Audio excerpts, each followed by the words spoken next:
নমস্কার বন্ধুরা, চলে এসেছি নতুন একটি ভিডিও নিয়ে। তো আজকের ভিডিওটি হলো লক্ষ্মীর ভাণ্ডার এবং বিভিন্ন ভাতা ও কৃষক বন্ধু নিয়ে।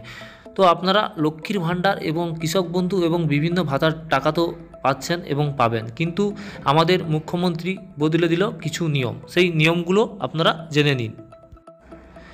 কিন্তু এই নতুন নিয়মে সবাই টাকা নাও পেতে পারে। তো কারা কারা টাকা পাবে এবং কারা কারা টাকা পাবে না সেটা আমি বলে দেব আজকের ভিডিওতে। তো পুরাতন এবং নতুন সবার জন্য কিন্তু এই ভিডিওটি খুবই গুরুত্বপূর্ণ। তো আপনারা পুরো ভিডিওটা মন দিয়ে দেখবেন বা মন দিয়ে শুনবেন কথাগুলো। তো আমি জানিয়ে দিচ্ছি যে এই রুলসগুলো চেঞ্জ করলো কেন তার বিষয়ে আমি বলে দেব। আমাদের মুখ্যমন্ত্রী খুবই কড়া নির্দেশ জানিয়ে দিয়েছে নবান্ন থেকে যে এই রুলসগুলো কিন্তু চেঞ্জ করতে হবে। তো এই রুলসগুলো হলো 16 দফার যে রুলস রয়েছে বা নিয়ম কানুন নিয়ম বিধি রয়েছে, সেই 16 দফার নিয়ম কিন্তু মেনে চলতে হবে এবং ভেরিফাই করতে হবে ঠিকঠাকভাবে।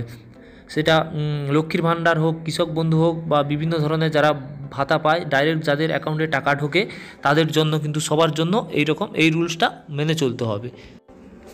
তো আপনারা জানেন এর আগে কিন্তু বিভিন্ন টাকা বিভিন্নভাবে এদিক ওদিক চলে গিয়েছিল। মানে যে ব্যক্তির অ্যাকাউন্টে ঢোকার কথা, ধরো আপনি সেটা পাওয়ার যোগ্য, আপনার অ্যাকাউন্টে না ঢুকে অন্য অ্যাকাউন্টে চলে যায় বা অন্য অ্যাকাউন্টে কোনোভাবে পাঠিয়ে দেওয়া হয়।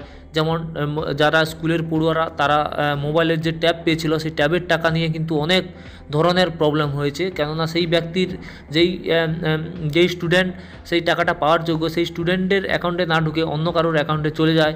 এই রকমভাবে কিন্তু অনেক টাকা এদিক ওদিক হয়ে গেছে। তো তার জন্য কিন্তু এই নিয়ম মানতে বাধ্য। তো আমাদের সরকার কিন্তু বিভিন্ন খুবই কড়া নিয়ম বা নির্দেশিকা জারি করেছে। তো সেই নির্দেশিকা হলো আমাদের অর্থ দপ্তর থেকে বলা হয়েছে যে আরবিআই দ্বারা যে এনপিএসসিআই যে রয়েছে, মানে সংস্থা রয়েছে, সেই সংস্থার মাধ্যমে কিন্তু এই লক্ষ্মীর ভাণ্ডার বা কৃষক বন্ধু বা বিভিন্ন ভাতা এবং বিভিন্ন প্রকল্প, সেটা কন্যাশ্রী, রূপশ্রী, যুবশ্রী, এইরকম যে প্রকল্প ভাতাগুলো রয়েছে যারা পায় সেগুলো কিন্তু আরবি দ্বারা ব্যাংক কিন্তু এনপিসিআইর ভালোভাবে ভেরিফিকেশান হবে এবং সেই ব্যক্তির অ্যাকাউন্ট, মানে যেই ব্যক্তির ডকুমেন্টস দিয়ে নথিপত্র দিয়ে জমা দেওয়া হয়েছে আধার কার্ড সহ, এবং সেই ব্যক্তির মানে অ্যাকাউন্টের সঙ্গে যেন মিল থাকে এবং আধার লিঙ্ক থাকে। তো আপনারা দেখে নেবেন যে আপনাদের অ্যাকাউন্টগুলো কিন্তু আধার লিঙ্ক যেন থাকে। পরবর্তীকালে কিন্তু আপনাদের টাকা পুরনো এবং নতুন যারা টাকা পেয়েছেন আগে তাদেরও নাও টাকা ঢুকতে পারে, কারণ আপনাদের এই ভুলগুলো থাকলে। এবং জানিয়ে দেওয়া হয়েছে যে লিঙ্ক থাকতে তো হবে অবশ্যই, এবং কোনো জয়েন্ট অ্যাকাউন্ট করা যাবে না, এবং জয়েন্ট অ্যাকাউন্ট হলে টাকা ঢুকবে না কিন্তু, বা অন্য কারোর নাম ধরো ভুল রয়েছে সেই ক্ষেত্রে ধরো নাম ভুল থাকলেও টাকা ঢুকবে না, এবং আপনি ধরো এই রাজ্যের বাইরে কোনো অ্যাকাউন্ট রয়েছে সেই অ্যাকাউন্টেও কিন্তু টাকা ঢুকবে না, স্পষ্টভাবে জানিয়ে দেওয়া আছে। এবং আপনাদের যদি ভুল থাকে, তো অনেকে কমেন্ট করে জানাচ্ছে যে আমার টাকা ঢোকেনি, তো এই দিকগুলো লক্ষ্য করে রাখবেন। এবং এইটা এখন তো পুরো মানে অনেকে টাকা পেয়ে গেছেন, কিন্তু এটা জানুয়ারি থেকে কিন্তু খুবই কড়াভাবে পদক্ষেপ নিয়ে সেটা কিন্তু ভেরিফাই করবে। এবং জানানো হয়েছে যে টাকা দেওয়ার আগে আপনার যে নথিপত্রগুলো জমা করবেন সেইগুলো কিন্তু একবার নয়, এখন কিন্তু দুবার ধরে ভেরিফিকেশান হবে। প্রথম ভেরিফিকেশান যেটা হবে সেটা কিন্তু ওরা গোপনীয়তা রাখবে এবং সেটা কিন্তু সাবমিট করাবে না। সেকেন্ডবারে যে ভেরিফিকেশানটা হবে তারপরে কিন্তু সাবমিট করবে, মানে দুবার পাঠিয়ে ওরা কিন্তু অর্থ দপ্তরে দুবার পাঠিয়ে ভেরিফিকেশানটা সঠিকভাবে করাবে, তারপরে কিন্তু আপনাদের টাকা আপনাদের অ্যাকাউন্টে যাবে। তো বুঝতে পেরেছেন। এবং এই যে ভেরিফিকেশান প্রক্রিয়াটি এটা কিন্তু ডিজিটালি হবে, এবং ফর্ম ফিল আপের মাধ্যমে হলে সেটা কিন্তু সরকারি যে অফিসার রয়েছে তারা কিন্তু ভেরিফাই করবে, এবং যে ব্যাঙ্ক অ্যাকাউন্টগুলো কিন্তু পার্টিকুলার নাম সব কিছু কিন্তু ভেরিফিকেশান হবে।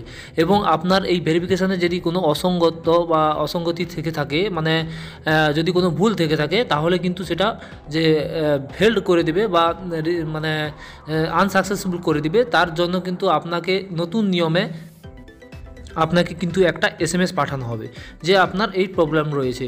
তখন কিন্তু এটা অনেকেই আমাকে এসএমএস করছে যে কোনো এসএমএস ছাড়াই টাকা ঢুকে যাচ্ছে, বা তো এরপর যে নতুন নিয়ম বা প্রক্রিয়া চালু হবে সেগুলোতে কিন্তু এই এসএমএসের যে ব্যাপারটা এটা কিন্তু রয়েছে। আপনারা সবাই কিন্তু টাকা ঢুকলেও মানে প্রথমবারে যে এসএমএসগুলো যায় সেগুলো যাবে, এবং আপনারটা যদি কোনো কারণে ইরোর বা কোনো অসঙ্গতি দেখা যায় সেই এসএমএসটা কিন্তু আপনাদের অ্যাকাউন্টে মানে আপনাদের নাম্বারে ফোন নাম্বারে চলে যাবে। তাহলে আপনারা বুঝতে পেরে যাবেন যে কি প্রবলেম বা রয়েছে কি না, সেটা তো বুঝতে পেরে যাবেন।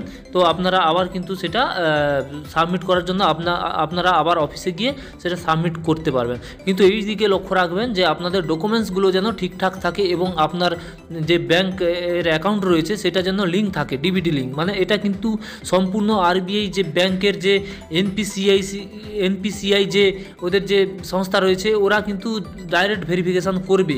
তো সেই অথরিটি কিন্তু ভেরিফিকেশান সাকসেসফুল করালে তবে কিন্তু দেবে, না হলে অনেকে কি করে আগে করার যে অ্যাকাউন্টগুলো রয়েছে সেই অ্যাকাউন্টগুলোতে কিন্তু অনেকে আধার কার্ড না দিয়ে এমনি খুলে দিয়েছে।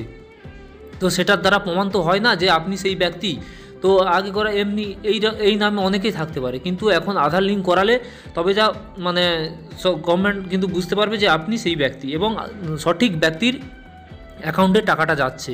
তো এই রকম বিভিন্ন ধরনের যে দুর্নীতিগুলো হয়েছিল ওইগুলো রুখার জন্য কিন্তু বা ওইটা যাতে না হয় এই রকম কিন্তু 16 দফার যে নির্দেশিকা রয়েছে সেইগুলো কিন্তু হচ্ছে খুবই কড়া নিয়মে। তো এটা নতুন এবং পুরাতন সবার। তো আপনারা বলতে পারেন যে আমার তো আগে টাকা ঢুকেছে, কিন্তু ঢুকতে পারে, সেটা আগে টাকা ঢুকেছে কিন্তু পরবর্তীকালে এই সব যে দুর্নীতি হয়েছে এর জন্য কিন্তু ভেরিফিকেশান করে আপনাকে টাকা দেবে। বুঝতে পেরেছেন? তো আজকের ভিডিওটি এই পর্যন্ত। ভিডিওটি ভালো লাগলে লাইক কমেন্ট করবেন এবং চ্যানেলটিকে সাবস্ক্রাইব করে রাখবেন।